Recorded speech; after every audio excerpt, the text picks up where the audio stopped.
Halo teman-teman, Assalamualaikum warahmatullahi wabarakatuh. Kembali lagi ya dengan saya, masih membahas seputaran gangguan asam lambung, GERD, SCD rheumatis, dan masih ya berbagi pengalaman saya sembuh dari gangguan asam lambung. Nah teman-teman ya, jadi eh, di video kali ini ya, saya akan berbagi lagi cerita tentang apa yang saya alami ya. Jadi sensasi-sensasi terakhir ya. Jadi ketika saya mau sembuh itu, sensasi-sensasi terakhir ini ya yang saya rasakan. Nah sebelum saya lanjut videonya, seperti biasa saya doakan semoga teman-teman yang mengalami gangguan asam lambung, GERD, SCD rheumatis supaya lekas sembuh, amin ya rabbal alamin. Dan jangan lupa ya teman-teman ya, subscribe, karena subscribe itu gratis. Supaya apa? Supaya saya lebih semangat lagi ya, memotivasi teman-teman ya kan, supaya teman-teman lekas sembuh, amin ya rabbal alamin. Dan setidaknya ya video saya ini bermanfaat lah, ataupun menemani teman-teman saja yang sekarang sedang mengalami gangguan asam lambung ya. Nah itu teman-teman ya, jadi mungkin buat teman-teman bingung ya ketika terkena gangguan asam lambung tuh, sebenarnya itu saya tuh lagi di posisi di mana gitu. Apakah saya lagi di awal-awal, atau proses pemulihan, atau proses penyembuhan ya.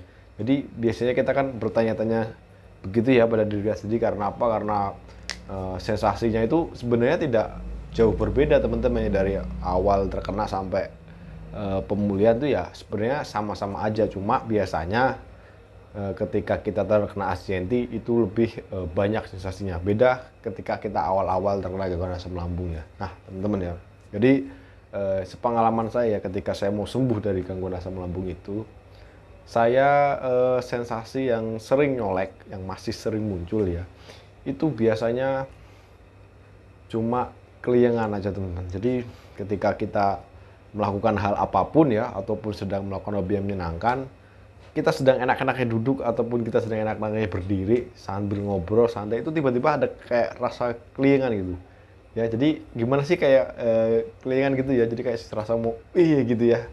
Nah itu teman-teman, itu sensasi yang sering saya rasakan ketika saya mau sembuh ya. Itu yang paling sering teman-teman.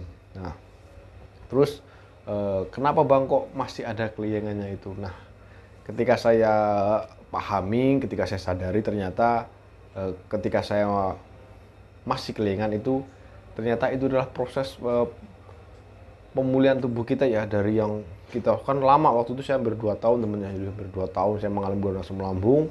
Asupan nutrisi atau asupan gizinya itu ke tubuh itu dulunya berkurang, dan sekarang mulai eh, membaik ya, mulai tercukupi. Dan itu kan juga butuh proses teman-teman. Jadi makanya ketika masih keliengan tuh hal yang wajar teman-teman. Karena apa? Karena itu kan proses pemulihan. Ketika antar sudah sembuh, sudah nutrisinya sudah terpenuhi secara semuanya ya, maksudnya dari ujung rambut sampai ujung kaki itu. Dan sekarang yang saya rasakan itu sudah tidak ada lagi keliengan teman-teman, kecuali memang kalau saya tidak makan begitu keliengan teman-teman ya. Nah buat teman-teman, makanya eh, ketika teman-teman tinggal merasakan keliengan ya, itu biasanya proses penyembuhan, dan itu bisa mendekati sembuh. Tapi perlu diingat teman-teman ya, untuk proses sembuh ini ya, waktu kita di proses pemulihan, nah itu gangguannya sangat banyak Pak teman-teman. Jadi kita tuh sangat sulit menemukan kesembuhan gitu ya. Maksudnya perlu teman-teman catat ya. Jadi kita tuh ketika mau sembuh ya dalam proses pemulihan, jadi enak badannya nih, sehari ada sensasi, besok tidak ada, terus seminggu ada sensasi, besok kita tidak ada. Nah di saat itu kita sering terkecoh ya, kita tuh sering melanggar 3P-nya. Jadi wah saya sudah seminggu nih udah enakan badan, udah saya nyoba makan cabai dikit, atau saya nyoba telat makan. Nah ketika teman-teman mulai melanggarinya itu, biasanya itu timbul namanya sensasinya muncul lagi. Dan itu biasanya ya yang bikin kita tuh sulit sembuh seperti itu teman-teman. Saya dulu pernah seperti itu teman-teman, jujur saja ya. Ketika saya tuh sudah merasakan enak 1 bulan, badan saya sudah enak nih, makan sudah bebas nih, akhirnya saya begadang lagi, saya makan sembarangan lagi, dan akhirnya saya kambuh lagi teman-teman. Dan ketika saya kambuh, saya ulangi lagi hidup sehat, 3P-nya saya terapkan lagi sampai 3 bulan 4 bulan. Dan ketika saya tahu, ternyata ternyata ketika kita pun sudah sembuh dalam waktu 1 bulan, tidak merasakan sensasi apapun, ketika kita melanggarnya itu sensasinya muncul kembali. Nah sejak itulah saya sampai sekarang itu selalu menjaga namanya 3P teman-teman ya. Walaupun untuk istirahat ya, jujur saja ya, terkadang saya tidur jam 12 ya teman-teman ya. kadang juga jam 1 ya, karena untuk saat ini saya tidur jam berapapun ya tidak ada efeknya teman-teman. Jadi efeknya lemes aja gitu, jadi ngantuk aja ketika pagi hari. Jadi untuk efek-efek yang lain, sensasi lain sudah tidak pernah muncul, alhamdulillah ya. Jadi buat teman-teman tapi jangan ditiru dulu ya, karena teman-teman kan lagi proses pemulihan. Walaupun ntar teman-teman sembuhnya baru 1 bulan, 2 bulan, 3 bulan, sebisa mungkin jangan teman-teman, karena saya kan sembuhnya sudah hampir 1 tahun ya. Jadi waktu itu emang saya sengaja, saya dapat tugas ronda di tempat tinggal saya, terus saya paksakan ikut karena kalau tidak ikut kena denda ya. Waktu itu saya tidak punya uang karena buat berobat, buat makan sehari-hari, buat kebutuhan yang lain-lain, makanya saya paksakan ronda. Dan ketika saya ronda sampai jam 3 pagi ya, ketika saya tidur bangun jam 7, alhamdulillahnya rasanya tuh sudah seperti biasa. Berarti saya anggap ketika saya tidurnya kurang itu sudah biasa. Tapi saya juga menyadari teman-teman, ya mungkin untuk cukup 2 bulan 3 bulan sekali tidak masalah. Jangan setiap hari. Kalau setiap hari ya pasti badan saya akan tidak sehat lagi. Makanya teman-teman harus menyadarinya ya, ketika teman-teman itu sudah sembuh, teman-teman harus tetap menjaga 3P-nya. Jangan coba-coba melanggar teman-teman. Apalagi teman-teman baru sembuh 1 bulan. Waduh bang, saya baru enakan 1 bulan kemarin kok. Saya gara-gara makan seblak kok saya kambuh ya. Ya pasti teman-teman ya. Baru enakan 1 bulan, mungkin lambungnya ya, lapisan radangnya, mungkin asam lambungnya, mungkin otot vasovagus sudah mulai agak mengencang ya. Teman-teman makan udah seblak lagi ya. Makan yang pedas, berlemak. Ini akan terganggu lagi teman-teman. Dan teman-teman akan kembali lagi seperti dulu lagi. Makanya jaga teman-teman ya. Saya aja teman-teman yang sembuhnya ya sudah lama, saya terus menjaga teman-teman. Apalagi teman-teman yang sekarang sedang proses pemulihan ataupun yang baru sembuh, itu harus benar-benar dijaga ya. Jangan mencoba-coba hal-hal yang sekiranya itu beresiko sekali ya. Jadi ya mungkin kalau cuma makanan digoreng ya nggak masalah teman-teman. Tapi kalau teman-teman tiba-tiba makan seblak ataupun makan ayam penyet yang pedas seperti itu ya, itu jangan teman-teman ya. Menurut saya hindari dulu lah. Ya udah kita makan ayam tapi ya pedas-pedas biasa aja. Mungkin kita buat makanan seperti seblak ya udah jangan makan seblak dulu, mungkin makanan yang lain gitu ya. Jadi nggak usah terlalu dipaksakan, jangan membiasakan makanan hobi teman-teman ya, membiasakan makanan yang bermanfaat, banyak nutrisi buat tubuh kita. Jangan kita hobinya makan seperti itu kita turutin terus, itu jangan teman-teman ya. Dan sekarang tuh banyak sekali orang yang terganggu asam lambung karena apa? Karena mereka makannya sembarangan, karena mereka makan pedasnya itu berlebihan. Kalau pedas sekedar pedas itu banyak sekali manfaatnya buat tubuh kita. Tapi kalau pedasnya berlebih ya tiap hari kita hajar pedas berlebih, makanya tubuh kita itu mengalami namanya peradangan. Makanya buat teman-teman ya, ingat ketika teman-teman tersembuh, jaga. Jangan sampai teman-teman kembali lagi seperti dulu ya. Itu teman-teman ya. Nah, untuk sensasi ya, selain sempoyongan, biasanya yang masih menyertai itu biasanya mata buram teman-teman. Itu pasti menyertai ya. Ketika saya sudah melakukan hobi menyenangkan, sudah tidak ada sensasi nih, sudah jalan-jalan. Tapi kadang-kadang tuh tiba-tiba mata tuh buram tuh, kayak lah ini kok buram gitu ya. Apalagi pas naik motor gitu tuh. Jadi bikin kita tuh jadi parno ya. Tapi alhamdulillah ya ketika teman-teman sudah sembuh ya, mungkin anxiety-nya sudah mulai, kecemasannya sudah mulai terkontrol, walaupun sedang naik motor matanya buram ya teman-teman paling nyari, waduh mataku buram nih. Alhamdulillah, terus bentar minum dulu, rokok dulu lah gitu teman-teman ya.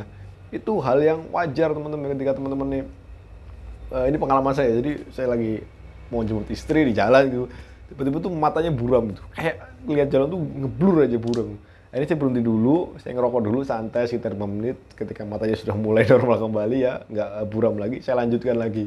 Nah saya berpikirnya, oh iya ternyata cuma gini doang ya, maksudnya sensasinya muncul cuma berapa menit doang gitu. Jadi buat teman-teman ya, nanti ketika ada proses pemulihan mau kesembuh itu biasanya ada sensasi seperti sensasi tiba-tiba kaki gemetaran atau mungkin tiba-tiba dadanya panas. Tapi biasanya ketika proses penyembuhan itu fase ya, maksudnya jaraknya itu benar sekali teman, paling berapa menit doang gitu, nggak nyampe kayak yang seperti kita lagi parah-parahnya, mungkin lagi proses pemulihan yang awal-awal tuh mungkin agak lama. Kalau ketika proses penyembuhan tuh sebentar aja. Nah, jadi di sini teman-teman harus bisa membedakan nih. Ketika teman-teman mulai merasakan sensasi itu tapi hanya sebentar saja, terus seminggu sekali, ataupun 2 hari sekali, ataupun 1 bulan sekali, ya, itu berarti teman-teman sudah mendekati proses sembuh, teman-teman. Kalau itu pengalaman saya begitu, teman-teman. Jadi bila teman-teman merasakan, aduh bang, saya masih merasakan sensasi tiap hari, saya merasakan sensasinya cukup lama, ya berarti teman-teman masih proses pemulihan. Makanya teman-teman sabar ya, karena sakit ini menuntut kita untuk sabar ya. Nah, sabar, ikhlas, pokoknya teman-teman tuh harus menjalannya tuh pelan-pelan, tidak usah pengen cepet-cepet, terlalu cepet-cepet sembuh ya. Jadi ketika kita pengen, aduh bang, saya tuh udah lama pengen cepat sembuh, ketika teman-teman menanamkan seperti itu ya, itu bagus teman-teman sebenarnya, tapi menjadi beban pikiran teman-teman lagi. Makanya ketika teman-teman pikirannya tambah bebannya, ya asam lambungnya naik lagi. Makanya tidak usah begitu pengen cepat sembuh ya. Ya maksudnya ya jalani aja gitu. Jadi kita ada sensasi, kita tangani ya kan. Nah, sensasinya dari mana kita pelajari, oh dari sini sensasinya. Kita teman-teman gitu aja. Tidak usah terus pengen cepat sembuh, nggak usah. Nanti teman-teman pikirnya malah pikiran terbebani ya.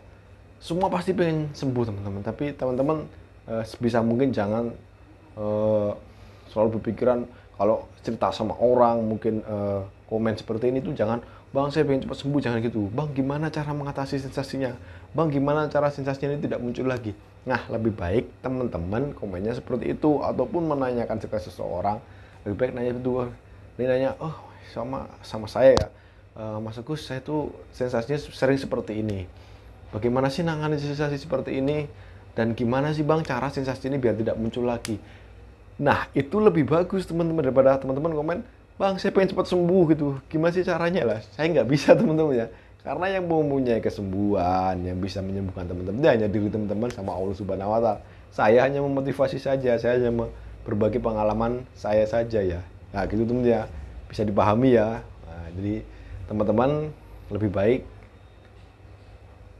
cari dan tangani sensasi itu, datangnya dari mana dan tangani seperti apa.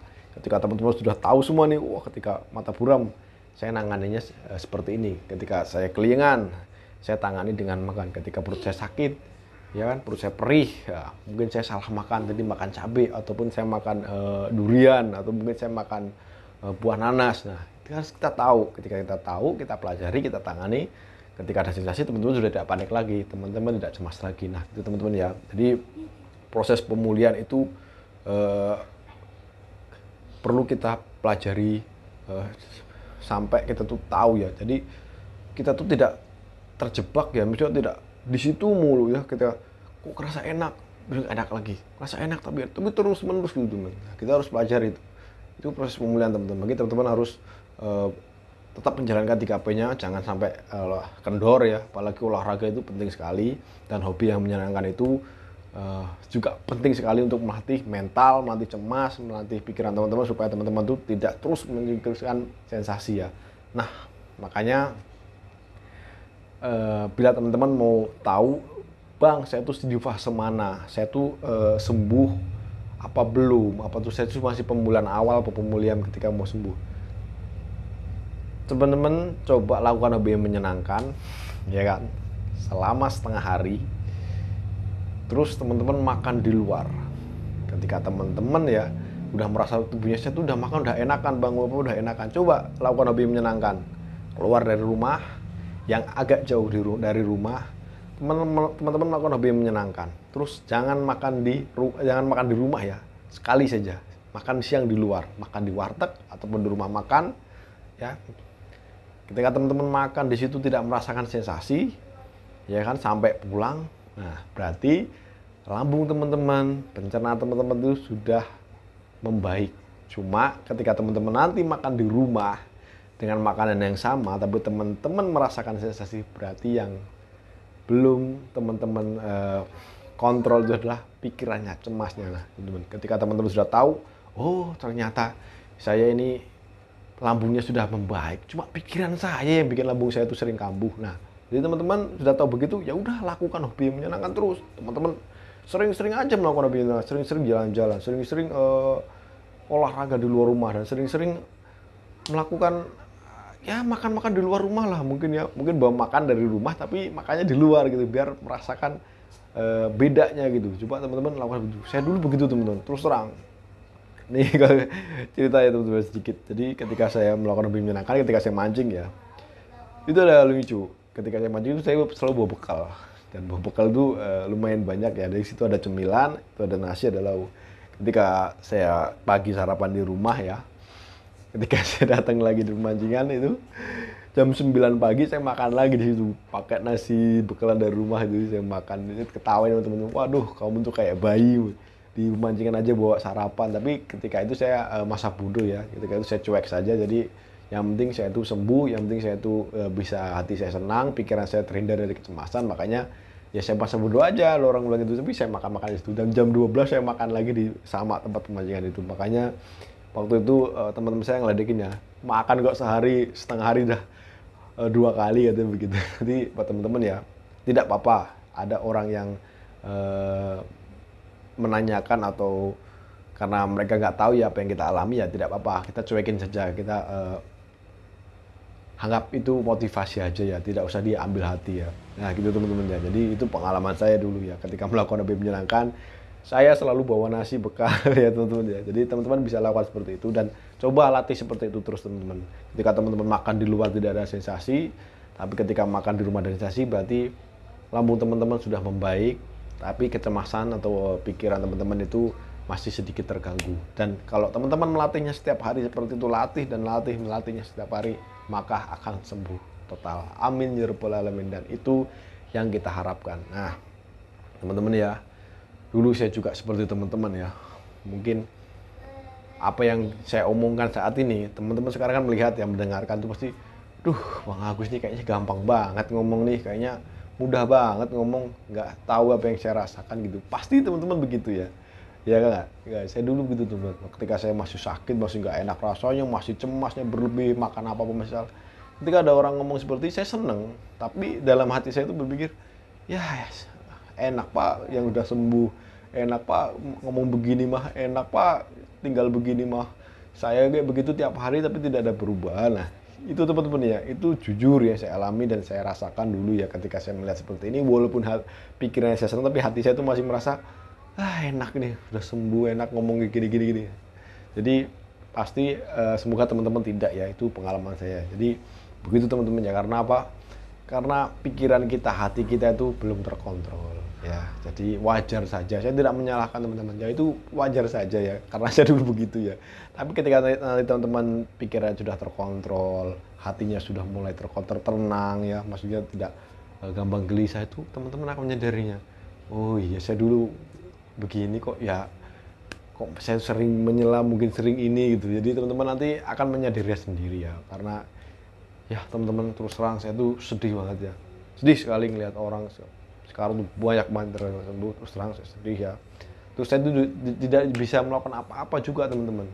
Saya kan nggak mungkin gitu, ada orang lagi makan tidak sehat di luar, saya bilang Pak jangan makan tidak sehat Pak, nanti bapak perutnya sakit, kan tidak mungkin teman-teman ya. Saya cuma hanya meratapi aja, kok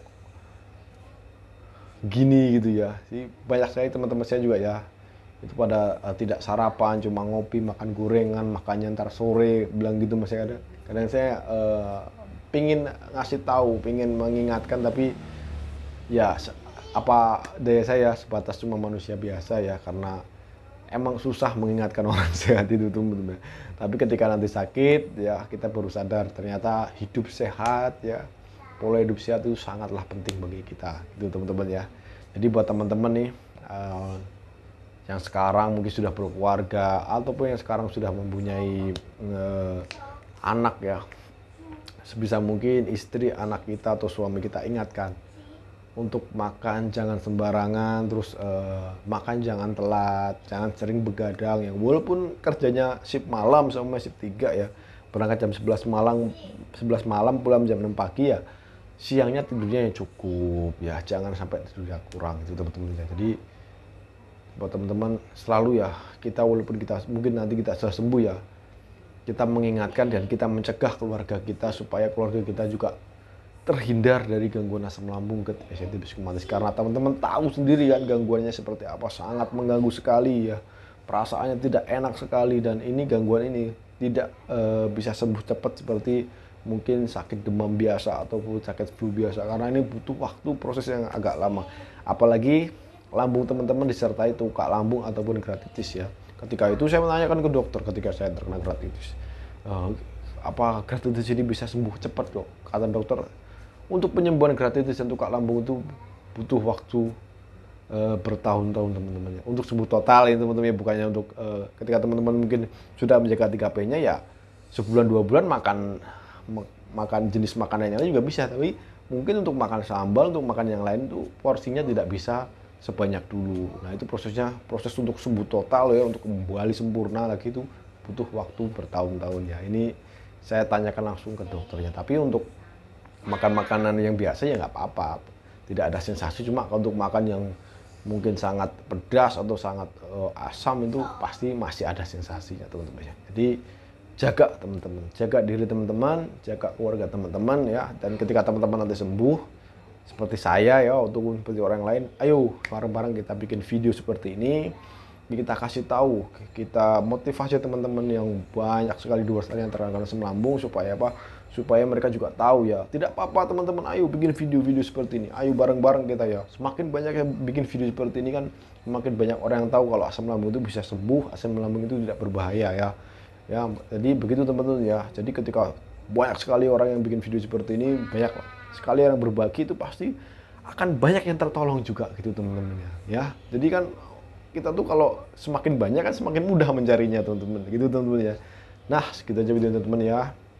Jadi itulah tadi ya sensasi terakhir ya ketika saya mau sembuh ya. Yang pertama adalah saya tuh masih terkadang merasa keliengan teman-teman. Nah itu ya. Yang kedua katanya masih sering buram ya, walaupun sensasinya mungkin cuma 1 menit, kadang-kadang cuma 2 menit, nggak lama teman-teman ya. Itu sensasi yang saya rasakan. Untuk sensasi yang lain itu sudah tidak ada ya. Makanya buat teman-teman yang sekarang mungkin dalam proses penyembuhan ya, atau proses pemulihan, tetap jaga 3P-nya. Jangan melanggar dulu. Ketika teman-teman sudah 1 minggu, 2 minggu, 1 bulan tidak ada sensasi, tetap jaga makanannya. Jangan makan terlalu pedas, jangan makan terlalu asam, jangan makan yang instan di luar dulu, jangan makan yang terlalu berlemak dulu. Tetap jaga makanannya. Oke teman-teman, pasti teman-teman cepat sembuh dan bisa kembali lagi hidup seperti semula. Amin. Saya akhiri videonya. Sebelum saya akhiri, teman-teman ya, saya doakan semoga teman-teman yang mengalami gangguan asam lambung, GERD, reumatis supaya lekas sembuh. Dan jangan lupa like, share video ini ke saudara atau ke tetangga teman-teman supaya apa? Supaya orang-orang yang di sekitar kita terkena gangguan asam lambung itu juga lekas membaik dan alhamdulillahnya sampai sembuh total. Amin ya rabbal alamin. Saya akhir videonya teman-teman. Assalamualaikum warahmatullahi wabarakatuh. Salam sehat.